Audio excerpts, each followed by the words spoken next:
Assalamualaikum warahmatullahi wabarakatuh.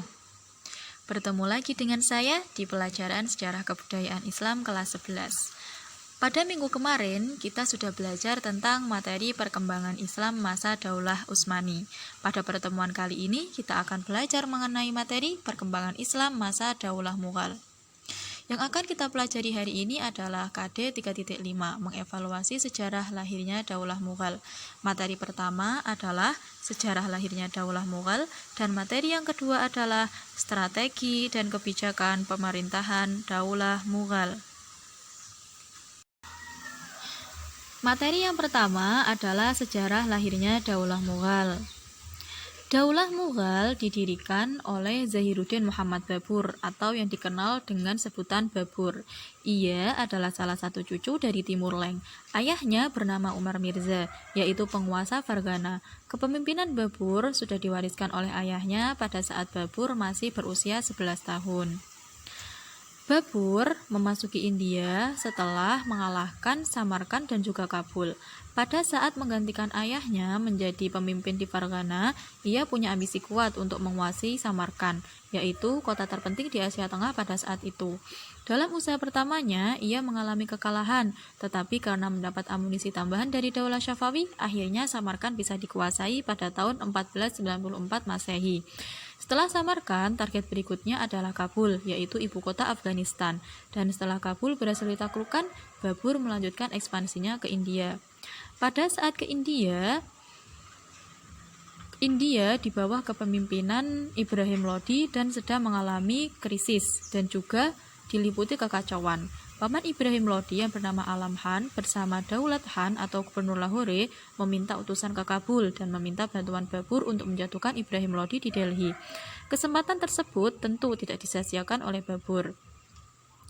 Pada tahun 1525 Masehi, Punjab langsung dikuasai oleh Babur. Setelah Punjab dikuasai, Babur beserta pasukannya bergerak ke Delhi. Ibrahim Lodi akhirnya berhasil dikalahkan dan meninggal dunia beserta ribuan tentaranya dalam pertempuran dahsyat di Panipat pada tanggal 21 April 1526 Masehi. Babur tampil sebagai pemenang dan kemudian menegakkan pemerintahannya di Delhi. Dengan demikian, berdirilah Daulah Mughal di India. Daulah Mughal bukanlah daulah Islam pertama di India, namun sebelumnya ada Kesultanan Delhi, namun juga tidak menemukan kejayaannya. Jadi, Daulah Mughal bisa dikatakan sebagai penerus Kesultanan Delhi yang sudah berdiri terlebih dahulu. Materi yang selanjutnya adalah strategi dan kebijakan pemerintahan Daulah Mughal. Sultan yang pertama ada Sultan Zahiruddin Muhammad Babur yang berkuasa pada tahun 1526 Masehi sampai dengan 1530 Masehi. Berikut adalah gambar dari Zahiruddin Muhammad Babur. Zahiruddin Muhammad Babur adalah penguasa pertama dan pendiri Daulah Mughal. Pada masa kepemimpinannya, seluruh kebijakan dikerahkan untuk membangun fondasi pemerintahan. Pada awal kepemimpinannya, Babur masih menghadapi ancaman-ancaman dari pihak musuh. Yang pertama ada dari kalangan Hindu yang berhasil dikalahkan, dan yang kedua ada dari dinasti Lodi yang berusaha bangkit kembali untuk menentang pemerintahan Babur yang dipimpin oleh Muhammad Lodi. Pada pertempuran di dekat Gogra, Babur dapat mengakhiri perlawanan Lodi pada tahun 1529 Masehi. Perluasan wilayah dari pada perbatasan timur berbatasan dengan Kekaisaran Ming atau Tiongkok dan di barat berbatasan dengan Daulah Syafawi atau Persia. Beliau meninggal pada 1530 Masehi.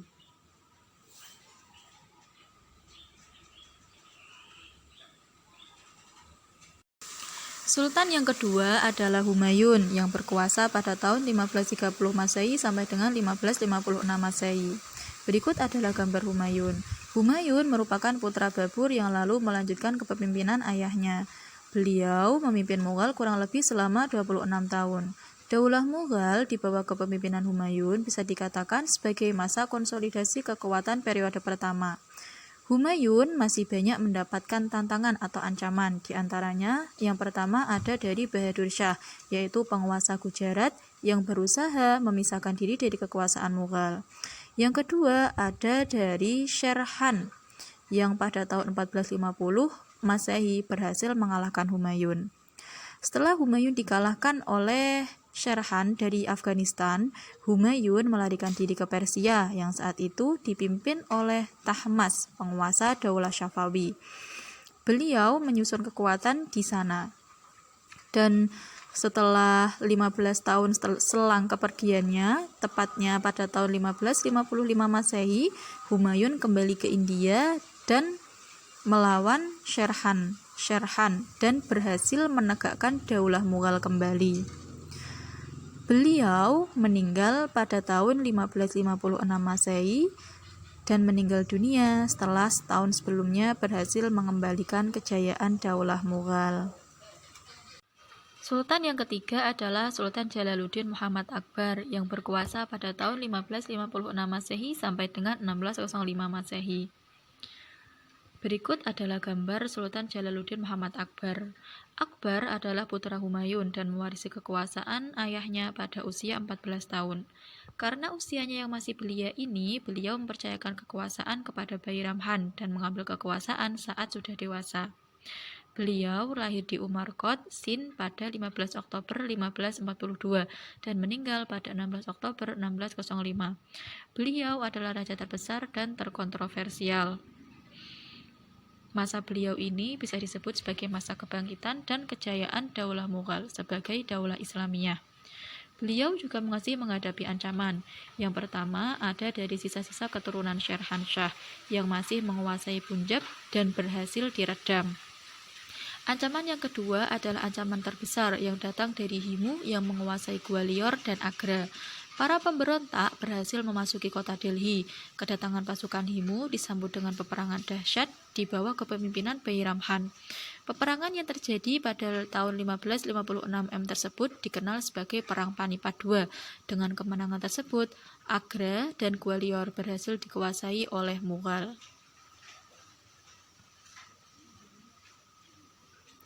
Nah, ini adalah lanjutan materi, yaitu lanjutan materi Sultan Jalaluddin Akbar. Terjadi peperangan besar yang disebut Perang Panipat II yang tadi dan berhasil menguasai Gwalior dan Agra. Model pemerintahan yang dipakai oleh Akbar adalah pemerintahan militeristik yang menjadikan Mughal menjadi sebuah dinasti yang sangat besar. Beliau juga memiliki kebijakan, yaitu mempersatukan berbagai etnis untuk membangun dinastinya. Hal ini membuahkan peradaban yang lebih maju di India.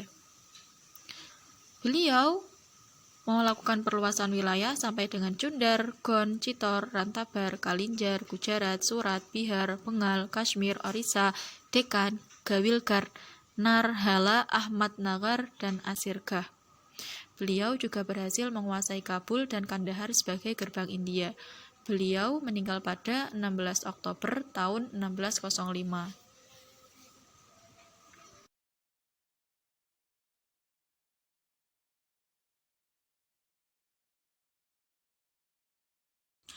Sultan yang keempat adalah Nuruddin Muhammad Salim atau Jahangir yang berkuasa pada tahun 1605 Masehi sampai dengan 1627 Masehi. Nuruddin adalah putra dari Akbar dan naik tahta setelah 8 hari kematian Sultan Akbar ayahnya. Beliau lebih dikenal dengan sebutan Jahangir atau Cihangir. Lahir di Fatehpur Sikri pada tanggal 31 Agustus 1569, berkuasa kurang lebih selama 22 tahun. Dengan didukung oleh kekuatan militer yang besar, kepemimpinan Jahangir menjadi lebih kuat. Semua kekuatan musuh dan gerakan pemberontakan berhasil dipadamkan, sehingga seluruh rakyat hidup dengan aman dan damai. Pada masa kepemimpinannya, Jahangir berhasil mendudukkan Bengala 1612 Masehi, Mewar 1613 Masehi, dan Kangra 1615 Masehi.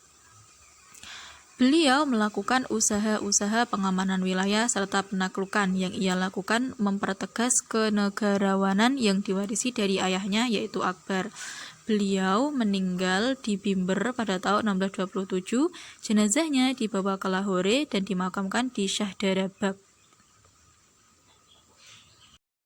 Sultan yang kelima adalah Shah Jahan atau Shah Jihan yang berkuasa pada tahun 1628 Masehi sampai dengan 1658 Masehi. Berikut adalah gambar dari Sultan Shah Jahan.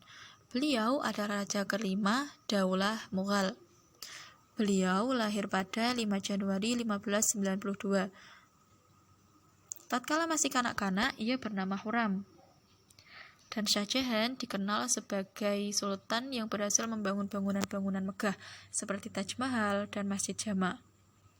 Beliau dicatat sebagai penguasa yang berjasa pada peradaban manusia.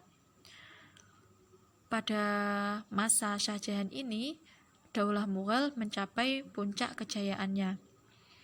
Shah Jahan dikenal tegas dalam menindak besar kerajaan yang tidak jujur. Konon katanya Shah Jahan memelihara banyak ular berbisa dan ular-ular tersebut disediakan untuk menghukum mereka yang melakukan pelanggaran dan merugikan kerajaan juga rakyat. Shah Jahan wafat pada 2 Januari 1666, umur 74 tahun setelah menderita sakit keras.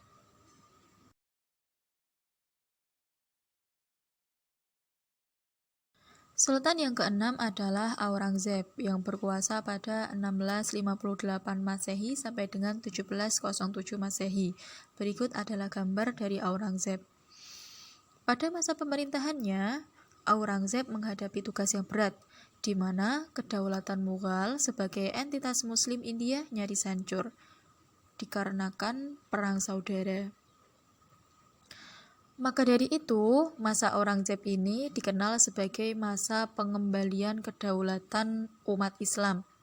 Pada periode ini juga dinamakan masa konsolidasi periode kedua Kerajaan Mughal sebagai sebuah kerajaan dan sebagai negeri Islam.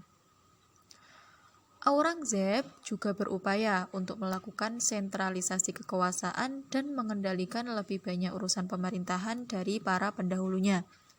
Pada masa pemerintahannya, Aurangzeb berhasil menaklukkan sebagian besar India Selatan, yang membuat Daulah Mughal mencapai wilayah terluasnya. Meskipun mayoritas rakyatnya tidak beragama Islam, namun Aurangzeb mampu mempertahankan keutuhan wilayah kerajaannya yang meliputi seluruh anak benua India. Beliau wafat pada usia 88 tahun dan di tahun 1707 Masehi. Sultan yang ketujuh adalah Bahadur Shah I yang berkuasa pada tahun 1707 Masehi sampai dengan 1712 Masehi. Berikut adalah gambar dari Bahadur Shah. Bahadur Shah ini adalah pengganti Aurangzeb, dan mulai dari Bahadur Shah ini, Daulah Mughal memiliki penguasa yang lemah, yang membuat mereka tidak mampu mengatasi kemerosotan politik dalam negeri. Masa Bahadur Shah ini juga merupakan awal dari kemunduran dan kehancuran Daulah Mughal.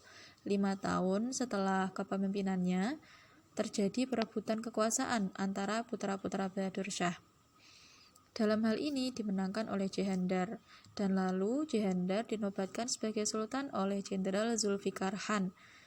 Meskipun Jehandar ini adalah yang paling lemah di antara putra Bahadur, penobatan ini ditentang oleh Muhammad Fahrusyar, yaitu keponakannya sendiri. Sultan yang ke-8 adalah Jehandar, yang berkuasa pada 1712 Masehi sampai dengan 1713 Masehi. Berikut adalah foto dari Jehandar. Jehandar memiliki nama lengkap Murza Muizzuddin Muhammad Khan, dan beliau adalah pemimpin yang paling singkat dalam periodisasi kepemimpinan Mughal. Setelah itu, pemerintahan dipegang oleh Shah Alam. Dan pada pemerintahan Shah Alam ini, Daulah Mughal diserang oleh pasukan Afghanistan yang dipimpin oleh Ahmad Khan Durrani, dan Daulah Mughal mengalami kekalahan. Karena kekalahan ini, Daulah Mughal jatuh ke dalam kekuasaan Afghan. Namun, Shah Alam tetap diizinkan berkuasa di Delhi dengan jabatan sebagai sultan. Selanjutnya, Sultan dipegang oleh Akbar II yang berkuasa pada 1806 Masehi sampai dengan 1837 Masehi. Beliau ini memberikan konsesi kepada East India Company atau EIC untuk mengembangkan perdagangan di India sebagaimana yang diinginkan oleh pihak Inggris, dengan syarat bahwa pihak perusahaan Inggris harus menjamin penghidupan raja dan keluarga istana. Kehadiran EIC ini menjadi awal masuknya pengaruh Inggris di India.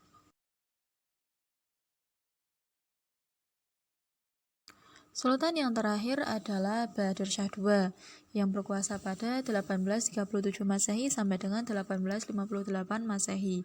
Beliau ini adalah putra dari Akbar II yang menggantikannya sebagai sultan. Pada masa beliau terjadi konflik antara Bahadur Shah dengan pihak Inggris. Hal ini disebabkan karena Bahadur Shah menentang isi perjanjian yang telah disepakati oleh ayahnya dengan Inggris. Bahadur Shah adalah raja terakhir kerajaan Mughal yang diusir dari istana pada tahun 1885 Masehi, dan dengan demikian berakhirlah kekuasaan kerajaan Islam Mughal di India. Sejak saat itu, umat Islam dihadapkan pada perjuangan untuk mempertahankan eksistensinya di bawah kekuasaan Inggris dan di tengah mayoritas umat Hindu di India.